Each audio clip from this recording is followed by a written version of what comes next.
Ladies and gentlemen, right now, somewhere in your city, while you are sleeping, someone is awake. They are not awake because they couldn't sleep. They are not awake because the baby cried or the neighbor was loud or anxiety kept pulling them back from the edge of rest. They are awake because they made a decision. A quiet, uncommon, deeply personal decision that most people in the world will never make. They set the alarm for a number that most of us only know from the other direction, from staying up too late, not from waking up early. They set it for 4 in the morning, and when it went off, in the complete darkness of a world still sleeping, they didn't negotiate with it. They didn't hit snooze and whisper 5 more minutes and drift back into the warm comfort of the bed. They got up. And in the silence of those early hours, while the rest of the world dreams, that person is building something. They are building a life that the sleeping world will one day look at and call lucky. Tonight, I want to talk to you about 4 a.m., not just as a time, not as a productivity hack or a morning routine tip or a biohack that some Silicon Valley executive recommends. I want to talk to you about 4 a.m. as a philosophy, as a state of mind, as a decision that goes so much deeper than when your alarm goes off that calling it a wake-up time almost misses the point entirely. Because here is what 4 a.m. really is. 4 a.m. is the moment you choose yourself before the world asks anything of you. 4 a.m. is the proof you give yourself every single morning that your dream matters more than your comfort. 4 a.m. is the hour when the distance between who you are and who you're becoming either grows or shrinks, and it grows or shrinks based entirely on one decision, one choice: get up or stay down, move toward or drift away. And most people drift. Most people set the intention the night before. They lay out the clothes, they put the alarm on the other side of the room. They go to sleep with genuine resolve. Tomorrow is the day I start. Tomorrow is the day I start. Tomorrow is the day I make the change. Tomorrow I become the person I keep saying I want to be. And then 4 a.m. arrives and the darkness is total and the bed is warm and the reasons to stay down are infinite and patient and very, very persuasive. And tomorrow becomes next week and next week becomes next month and next month becomes next year. And next year becomes a life spent promising yourself tomorrow. I don't want that for you. I want to talk tonight about what it actually takes to become someone who wakes up at 4 a.m. Not the mechanics of it, not the sleep science, though the sleep science is real and worth understanding. I want to talk about the inner architecture, the emotional foundation, the reason behind the alarm. Because without the reason, the alarm is just noise, and noise never changed anyone's life. The reason has to be real. It has to be yours. It has to be yours. It has to matter enough at 4 in the morning, in the dark, in the cold, in the silence, to pull you out of the warmth and into the work. So before we go any further tonight, I want to ask you a question. And I want you to take it seriously, the way you take serious things seriously when you're honest with yourself. What are you building? Not what are you supposed to be building. Not what does your LinkedIn profile say you're focused on. Not what did you tell people at the last dinner party. What are you actually, truly, in the most honest part of your self-building? What is the thing that keeps you up at night? Not with anxiety, but with vision. What is the life that exists in your imagination that is slightly or enormously different from the life you're currently living? What is the gap between who you are and who you know you could be if you were willing to do what that life actually requires? That gap is where 4M lives. And that gap is what we're going to talk about tonight. I want to start with a story about a man named David Goggins. You may have heard of him. If you haven't, I want to tell you just enough of his story to make the point, because the point is more important than any single biography. David Goggins grew up in circumstances that should have ended his story before it began. Poverty, abuse, fear, the kind of early life that functions as a statistical predictor of what kind of adult you become, and the prediction is not generous. By his own account, by the time he was an adult, he was overweight, working a job he hated, living a life he hadn't chosen, moving through days that felt like obligations rather than opportunities. And then something happened. Not a lucky break, not a mentor appearing, not circumstances changing in his favor.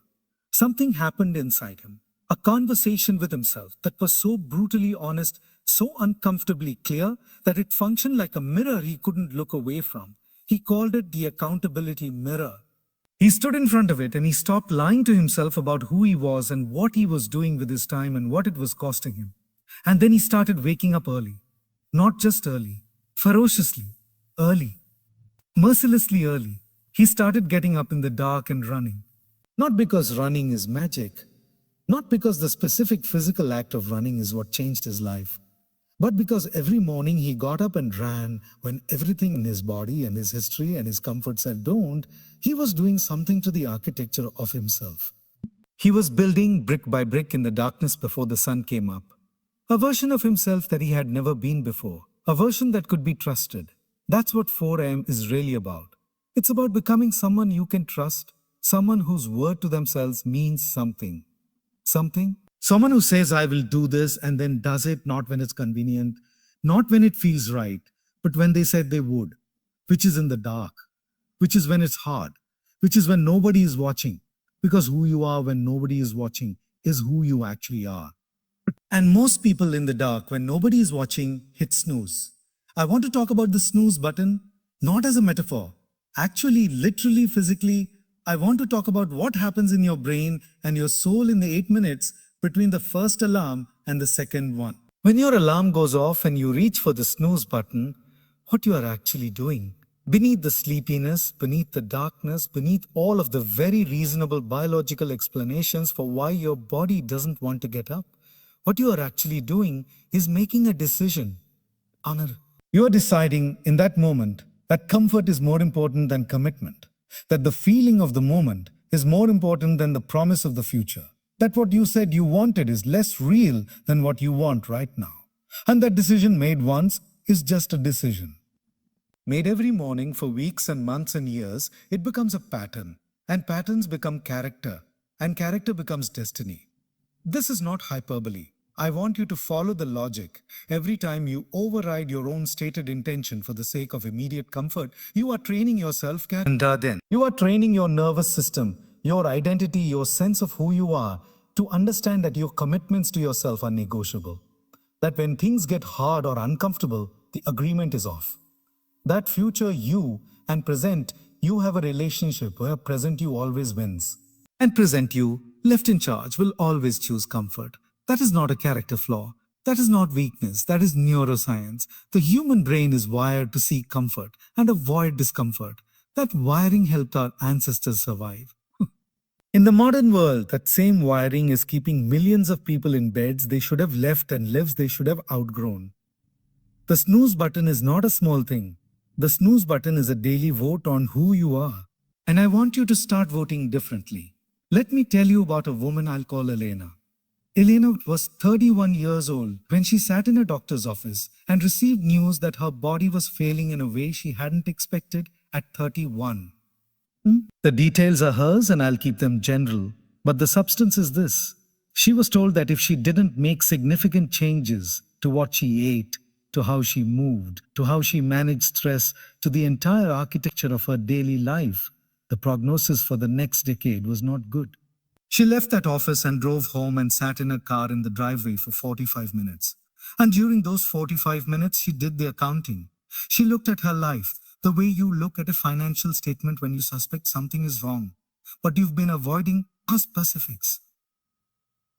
She looked at the hours, where they went, what they were spent on, what they were building, and what she found was that she had been living a life of pure reaction. Every day was spent responding to what the day demanded. Other people's urgency, other people's timelines, other people's definitions of what needed to happen and when. She was at the center of everyone else's life and at the margins of her own. She hadn't chosen that. It had accumulated. The way these things always accumulate. One reasonable compromise at a time, one I'll do that for myself later at a time. Until later was so full of other people's priorities that there was no room left for her own. She got out of the car. She went inside. She set her alarm for 4 a.m. Not because someone told her to. Not because she read an article. Because she did the math and realized something that sounds simple and is actually radical. The only hours that belong completely and unconditionally to her are the hours before everyone else is awake. The hours before the demands begin. The hours when the phone doesn't ring and the emails don't arrive and nobody needs anything from her because nobody is awake to need anything.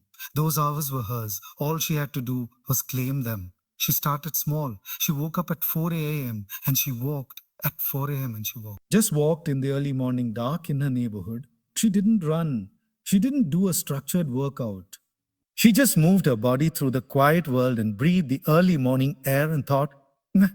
Actually thought without interruption, without the noise of other people's urgency, about what she wanted, about who she was becoming, about the gap between the woman she was and the woman she needed to become.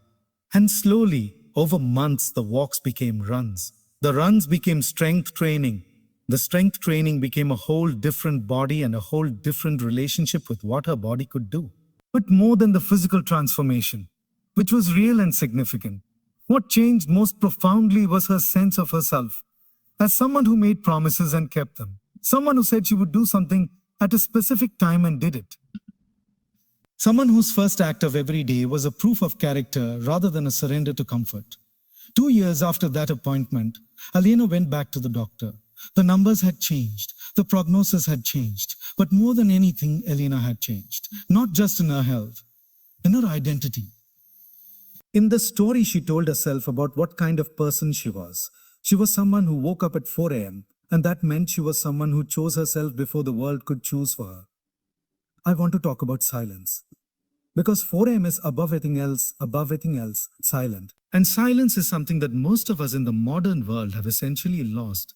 We have engineered it out of our lives with such thoroughness and such efficiency that many people genuinely don't know what to do when they encounter it. Silence makes us uncomfortable. It creates space. And space, in a mind that's been trained to be constantly stimulated, feels like something that needs to be filled. We fill it with podcasts and playlists and scrolling. We fill it with noise that feels like productivity, but is often just the avoidance of the discomfort of being alone with ourselves, with our actual thoughts, with the honest accounting of our actual lives. 4 a.m. is silent. And in that silence, things become clear that the noise was hiding. I think about the great figures of history who understood the power of the early morning hours. I think about artists and leaders and builders and creators across centuries who recognized that the hours before the world woke up were qualitatively different from the hours after. Not just quieter, different. The mind in those early hours, before the day's demands have colonized it, is more honest, more original, more capable of accessing whatever is deepest and most authentic in the person. The ancient philosophers who rose before dawn to think and write and walk weren't doing it because they had read a productivity book. They did it because they understood something about the relationship between silence and truth, about the relationship between solitude and clarity, about what becomes possible when you sit with yourself in the dark, without distraction, and actually listen to what's there. What is there, for most people, is more than they expected. Most people are running from what's there. The noise is not accidental. The constant stimulation is not random. We fill every quiet moment because the quiet moments have content that we're not quite ready to face. The question of whether we're living the life we actually want. The assessment of whether we're becoming the person we actually want to be. The honest evaluation of the choices we're making and the choices we keep postponing and what the postponement is costing us. 4 a.m. is when that content surfaces. And the people who learn to sit with it, to let it rise and look at it and work with it rather than running from it. Those people gain access to a quality of self-knowledge that changes everything. Because you cannot build a life that truly fits you until you know who you actually are. And you cannot know who you actually are inside the noise. The noise shows you the performance of yourself, the version of you that's constructed for others. The silence shows you the real thing. Go into the silence. Wake up at 4 a.m. and sit with yourself in the silence and ask the honest questions and let the honest answers come. That is where the work begins. Let me tell you about a concept I think about a lot. I call it the debt of the unlived life. Here is what I mean. Every day that you defer the thing you know you're supposed to be doing, a debt accumulates, not a financial debt. Something more significant than that. A debt to your own potential, to your own future, to the version of yourself that is waiting patiently but not indefinitely to be realized. This debt is invisible. It doesn't show up on a statement. It doesn't have an interest rate that someone calculates for you, but it compounds. It compounds in the accumulation of regret, in the growing gap between who you are and who you could be, in the increasing heaviness of carrying around a life that doesn't quite fit, a dream that doesn't quite die, a version of yourself that keeps knocking from inside and never quite getting out. And unlike financial debt, you cannot declare bankruptcy on the debt of the unlived life. You can't negotiate it down or restructure it or walk away from it. The only way to deal with it is to pay it off. And the payment is made in the only currency that matters: action. Action. Consistent, deliberate early morning when it's hard action toward the life you know you're capable of. 4 a.m. is when you make the payment. Every morning you get up at 4 a.m. and do the work. You are reducing the debt. You are closing the gap. You are paying off hour by hour, morning by morning, the accumulated deficit of all the days you chose comfort over commitment. Every morning you hit snooze, you are adding to the debt. You are widening the gap.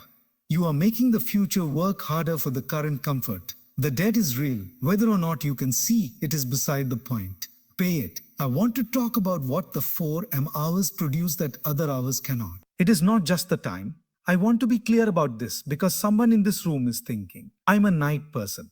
My best work happens late. And I understand that chronobiology is real, that people have genuine differences in their natural sleep-wake cycles, and that the specific number 4 is not the point. The point is the principle. There must be hours in your day that belong entirely to your growth. Hours that are not subject to the claims of anyone else. Hours that you protect with the kind of ferocity that the important things deserve. For many people, those hours are the early morning, because the early morning, by virtue of the rest of the world being asleep, is the one time of day that is most resistant to interruption, most naturally protected from others' demands, most purely available for the work that only you can do, But whatever your version of 4 a.m. is, wherever in the day you carve out the protected hours, here is what those hours produce that no other hours can produce. They produce momentum. And momentum is the most underappreciated force in human achievement. When you do the hard thing first, when you begin your day with an act that is meaningful and difficult and connected to your deepest goals, something happens to the quality of the rest of the day. You carry into every subsequent hour a sense of yourself, someone who has already won something, someone who has already proved something, someone who, before the world made any demands, showed up for themselves. That sense of self compounds across the day in ways that are genuinely measurable. Better decisions, greater focus, higher tolerance for difficulty. A baseline of dignity and self-respect that makes everything that follows slightly easier to handle. This is not mysticism. This is psychology. The experience of early success, even small early success, even the small success of keeping a promise to yourself, creates a neurological state that supports further success. The brain that has already done something hard is a brain that is primed to do more hard things. The person who has already proved something to themselves is a person who is less dependent on external validation, less derailed by external criticism, more anchored in the truth of who they actually are. All of that from an alarm clock. All of that from the decision to get up before the sun. Let me tell you about another person, a man I'll call Thomas. Thomas was a writer, or rather, Thomas believed he was a writer. He had believed it since childhood. Something in him recognized the world through the specific lens of language, saw patterns and meanings and stories in the ordinary fabric of daily life, wanted to capture those things and share them in a way that might make someone else feel less alone. But Thomas had a job. A real job, with a salary and a mortgage attached to it. And the job consumed the days with remarkable thoroughness.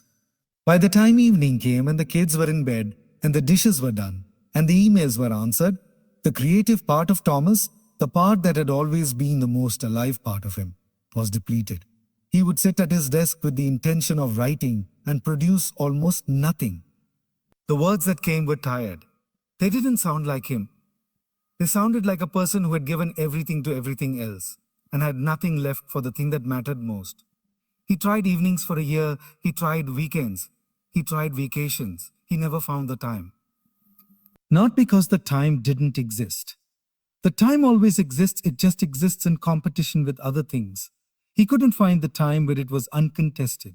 And then his daughter, who was 7 years old, said something to him. She said very simply, "Daddy, why don't you write your book?" And he said, "I don't have time, sweetheart." And she said, "What about when you're sleeping? You're not doing anything then. 7 years old. Completely unaware that she had just solved the problem. Thomas started waking up at 4:30 in the morning.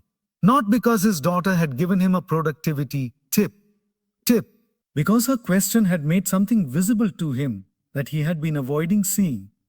He was protecting his sleep more carefully than he was protecting his dream. He was giving the best, freshest, most creative hours of his day to unconsciousness, and the worst, most depleted hours of his day to the thing he loved most. And then wondering why the thing he loved most was producing nothing. He flipped it. The best hours went to the ready. The work self, the parent self, the spouse self, the neighbor self.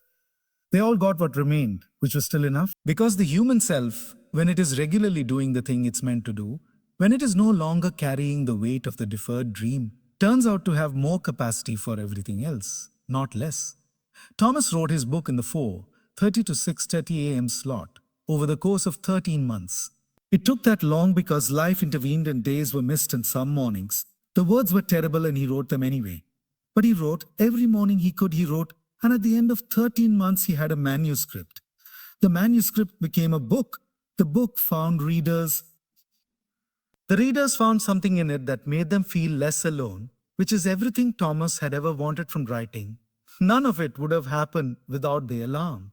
None of it would have happened without the decision, made in the dark, in the quiet, to give the first and best of himself to the thing he was born to do.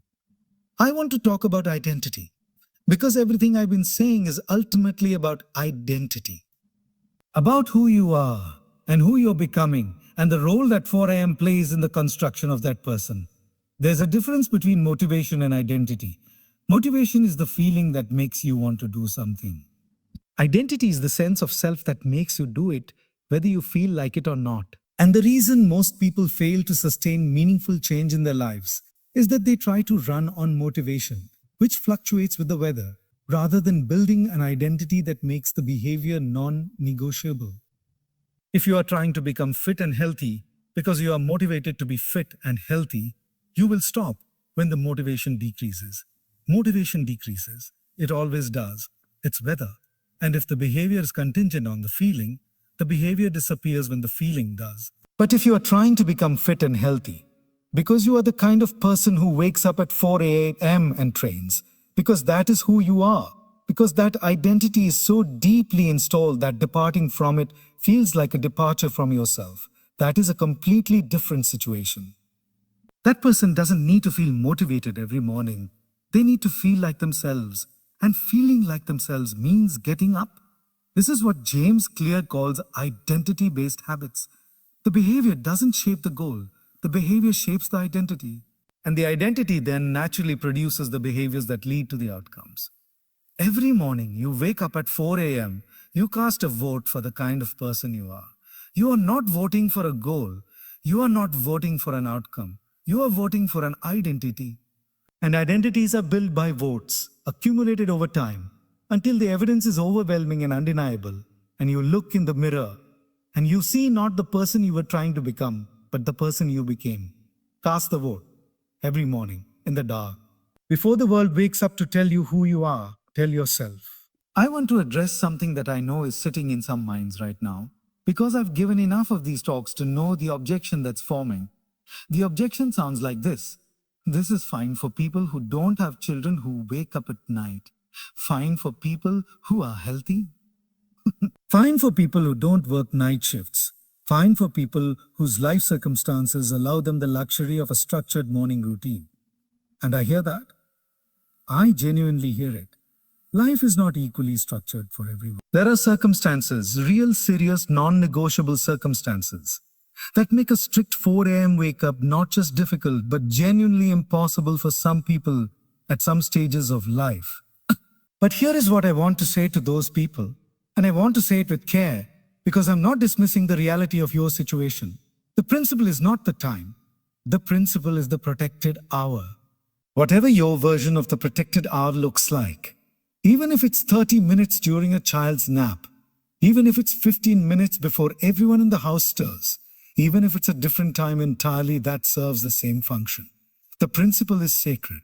There must be time in your life that belongs to your growth. Time that is not given away. Time that is not available for negotiation or interruption or the demands of others. Time that you protect with the same fierceness that you would protect your children's school time or your most important work meeting. Because the dream inside you is as important as any of those things. More important in the long run, because the person you are becoming inside those protected hours is the person who will be better at all of those other things as a result. Find your version of 4 a.m., whatever it looks like. Find it and protect it and show up for it like it matters, because it does. Let me talk about the darkness. Not the darkness outside, though that's real at 4 a.m. The other darkness. The darkness that sometimes meets you in those early hours when you're sitting with yourself in the silence and the honest accounting comes and it's heavier than you expected. Because this happens. And I want to prepare you for it because if I don't, the first time it happens, you might interpret it as a reason to stop. When you start waking up early and sitting with yourself in the silence, not everything that surfaces is inspiring. Some of it is fear. Some of it is grief. Some of it is clarity about things in your life that are not right, not aligned, not what you want, and that you've been successfully avoiding by staying in the noise. The silence surfaces all of it. The ambition and the terror and the love and the loss and the questions you haven't answered and the choices you haven't made. This is not a malfunction. This is the process. The people who develop genuine depth, who become people of substance and character and real, durable wisdom, they develop those things by sitting in the darkness with the uncomfortable content and not running, by breathing through it, by letting it inform them rather than define them, by using it as material for the building rather than as a reason to stop building. Your fear at 4 a.m. is information. It's telling you where the real work is. It's pointing at the thing that matters enough to be afraid of. And the thing that matters enough to be afraid of is almost certainly the thing you need to be moving toward. Move toward what scares you. At 4 a.m., in the dark, that's where the breakthrough is. I want to tell you about the concept of the compound effect because it is the engine under everything I'm saying tonight, and I don't think most people truly understand how powerful it is.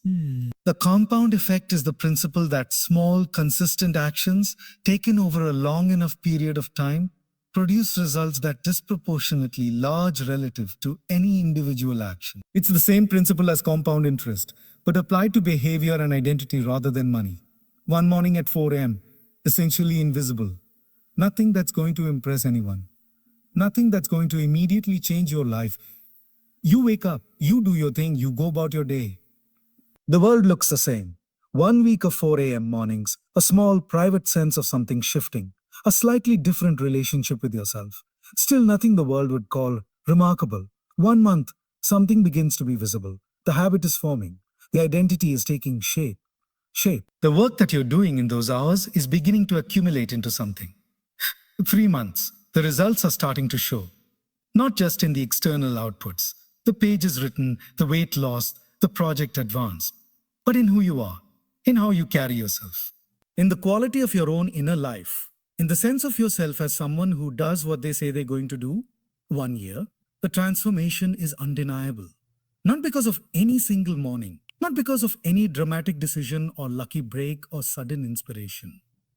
Because of the compound effect of 365 decisions made in the dark to choose the life you want over the comfort you want. That's what 4 a.m. builds. Over time builds. Over time. Just the quiet accumulation of one small act of self-respect after another until the accumulation is alive. I want to tell you about the people who changed the world before breakfast. I say this not to overwhelm you with productivity mythology, but to point at something real about how significant work actually gets done. Benjamin Franklin famously rose early. He structured his mornings around the question, what good shall I do this day? Not what do I have to do? Not what does the world need from me? What good shall I do? Beginning from agency, beginning from intention, beginning from the choice about how he would show up. Beethoven rose at dawn and began composing immediately while the brain was fresh and the world hadn't yet cluttered the creative space. The Ninth Symphony, composed while he was completely deaf, one of the most transcendent artistic achievements in human history, was built in those early hours. Toni Morrison, one of the greatest writers in the American literary tradition, spoke about waking up before her children and writing in the early morning hours as the way she built her body of work around the demands of raising a family and holding a full-time job. Booming. She didn't wait for circumstances that were conducive to great work. She created the circumstance. Every morning, in the dark. I'm not telling you that waking up early guarantees you'll write the Ninth Symphony or win a Nobel Prize. I'm telling you that the people who built the things that last, who created the work that matters, who became the people history remembers, most of them understood something about the early hours that the sleeping world never discovered. They understood that the day you show up for is the day you choose to show up for. And the day begins before anyone asks anything of you. Let me talk about the people who gave up, because they are the cautionary tale that I think about more than the success stories. The success stories are inspiring. But the stories of giving up, the stories of people who had the dream and the capacity and the work ethic, and were so close and then stopped, those stories are the ones that haunt me. Because they almost always involve the same moment. A moment where it got harder than expected, or took longer than expected, or produced less visible result than expected. And in that moment, the person made a decision that felt temporary. Just a break, just a pause, just a rest. But that turned out to be permanent. They stopped waking up at 4 a.m. Not as a decision to quit, just as a decision to rest. One morning became a week became a month, and in that month, the compound effect ran in reverse. The identity that had been carefully, painstakingly constructed started to erode. The sense of themselves as someone who did the hard thing started to fade. And fading took with it the energy that had been generated by the identity, and without the energy, the work stopped. And without the work, the results stopped. And without the results, the belief stopped. And without the belief, the morning alarm stopped. The exit is almost never dramatic. The exit is usually soft and quiet and dressed like self-care. I'm not telling you that you should never rest. Rest is not the enemy. Rest is part of the system. Strategic rest. Conscious, chosen, temporary rest is wisdom. The body needs recovery. The mind needs silence. Creative work needs fallow periods. But there is a difference between strategic rest and drift. Because the work is waiting for you. The dream is patient, but it is not infinite. There is a clock on this thing, even if you can't see it. And the clock is not about age or circumstance. It's about your own willingness. Every day you're willing is another day the dream is alive. And every day you choose drift over the discipline, the dream dims slightly. Not extinguishing, dimming. Keep the light on. Wake up at 4 a.m. and keep the light on. I want to talk about what you're waking up for. Because I've been talking about the act of rising early and the discipline of the protected hours and the compound effect of small, consistent actions. But all of that is architecture. And architecture serves a purpose. And the purpose has to be real. What are you waking up for? Not in the abstract. Specifically, what is the thing that justifies the alarm at 4 a.m.? What is the dream that is worth the darkness, worth the cold, worth the sacrifice of the warm and comfortable and easy? If you don't know, that is your first task. Not the alarm, the purpose. Because the alarm without the purpose is just suffering. And suffering without meaning doesn't build anything. It just erodes. The discipline has to serve something. The early hours have to be in the service of something real. Something yours. Something that when you think about it in the quiet of the early morning, it creates a feeling in your chest that is somewhere between excitement and fear. And that is exactly how you know it's right. Find that thing. If you haven't found it yet, the early morning is the place to look. In the silence, in the solitude, in the space before the world tells you what to want. Sit with the question, what do I actually want? What do I actually want? Not what should I want? Not what makes sense given my background and education and resources, not what would impress the people I'm trying to impress. What do I actually deeply, specifically want to build with my one life? The answer isn't there. It has always been in there. It has always been in there. It's just been covered by the noise. 4 a.m. is when you dig through the noise and find it. And once you find it, write it down. Not a vague aspiration, a specific vision. The clearer the vision, the more powerful the pull it creates. Vague dreams produce vague actions. Specific visions produce specific, relentless, daily action. Write it down and put it where you will see it when you wake up. Put it on the alarm itself you can. Make the first thing your eyes see in the dark the thing you're getting up for. Because in those first moments when everything in you wants to stay down, you need the reminder. You need to see in those groggy, dark, half-asleep moments the reason why this alarm matters. Why this morning matters, why the hours ahead are worth more than the hours behind you in the pillow. See the reason. Get up for the reason. Every morning. I want to tell you about one more person. This one is closer to home. This one might actually be you. This person had a dream once. A specific, vivid, alive dream. They could see it, almost touch it, knew in their gut that it was real and possible and theirs. And then life accumulated around the dream, the way sediment accumulates around a rock in a river, and the dream got slower and quieter and harder to see under the weight of all the reasonable, necessary, legitimate things that life required. And now this person has a job that pays the bills, has relationships that are mostly good, has a life that, by the metrics most people use, is perfectly acceptable. Acceptable. But in the quiet moments, in the car at a red light, in the shower before anyone else is up, in the last 5 minutes before sleep, when the noise finally goes quiet, this person feels it. The ghost of the dream. The outline of it. Still there, still visible if you know how to look, still pulling with a force that 20 years of reasonable adult life hasn't completely extinguished. This person is the one I'm talking to right now. Because that dream did not die. Dreams don't die, they hibernate. They go quiet. They wait. They survive the sediment and the accumulation and the years of reasonable compromises. They wait for the moment when someone, when you, is finally ready to stop waiting and start digging. 4 a.m. is when you dig. Tomorrow morning, when the alarm goes off and everything in you wants to negotiate, I want you to think of that dream. I want you to feel the specific weight of carrying it unlived for however many years you've been carrying it. I want you to feel what it costs you to keep it dormant for one more day. And I want you to measure that cost against the cost of getting up. The cost of getting up is temporary discomfort. The cost of staying down is the dream. The cost of getting up is tiredness. The cost of staying down is the life. When you do the math, 4 a.m. is easy. When you understand what's at stake, the alarm is not a punishment, it's a privilege. It's the daily invitation to the life you actually want. The daily chance to close the gap between who you are and who you're becoming. The daily proof that you are not someone who gave up, not someone who chose comfort over commitment, not someone who let the dream die in the sediment of the acceptable. You are someone who gets up. You are someone who does the work in the dark. You are someone who builds the life before the world wakes up to tell you what life is supposed to look like. You are someone who wakes up at 4 a.m. Now let me bring everything together. Let me tell you what happens to a life that is built in the early morning hours over years and decades. Not the visible, measurable outcomes, though those are real. The deeper thing. The thing that doesn't show up in any metric but that you feel in your bones. You become someone who trusts yourself. And I want you to understand how rare and how precious that is, because I think we underestimate it enormously. Most people spend their entire lives in a complicated, often painful relationship with themselves where the self they promise to be and the self they actually are two different people. People where the commitments they made to themselves have been broken often enough that they no longer fully believe their own stated intentions.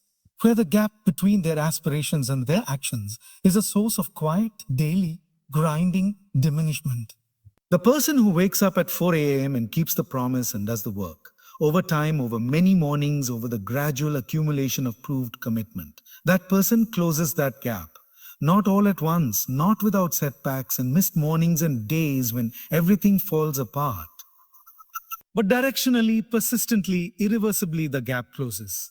And when the gap closes, something remarkable happens to the quality of your inner life. The voice that used to say you can't becomes quieter because the evidence against it is overwhelming. The anxiety that used to come from not trusting yourself starts to lift because you have built a track record. The energy that used to go into managing the dissonance between who you are and who you want to be becomes available for other things, creative things, connective things, connective things. Things that were always possible but that the dissonance was consuming. That is the real product of 4 a.m. Not the book written or the body transformed or the business built. Those are the visible outputs. The real product is the self that built them.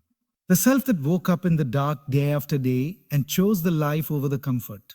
The self that became, through the accumulation of small repeated decisions, someone that you can look at in the mirror at any hour of any day, not just the good days but the hard ones, and recognize with something that feels like respect.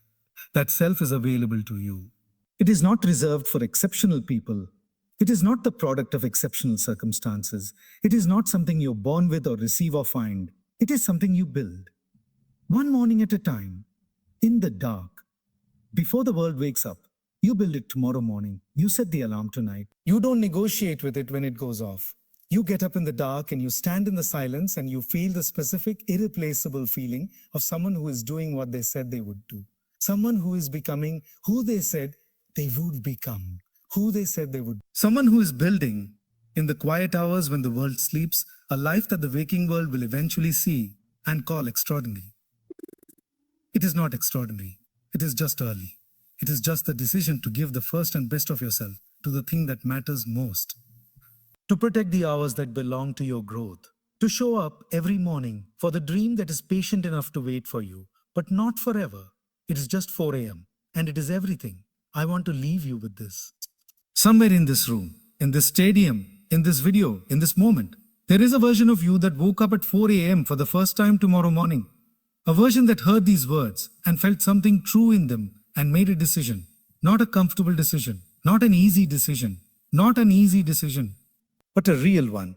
The kind that doesn't dissolve when the alarm goes off. The kind that holds. That version of you gets up tomorrow, gets up the day after, gets up through the fear and the doubt and the days when nothing seems to be working and the long, invisible lag between effort and result. Gets up through the winter and the hard months and the moments of genuine despair when the dream seems further away than ever. It gets up anyway. And 1 year from tonight, 2 years, 5 years, that version of you looks back at this moment, this room, this decision, and they feel something. And they feel something. Not pride exactly, though that's there. Something larger than pride. Something that feels like a rival.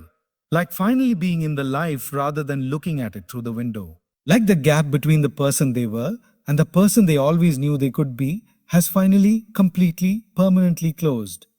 That version of you is not a fantasy. That version of you is one alarm away. Set it tonight.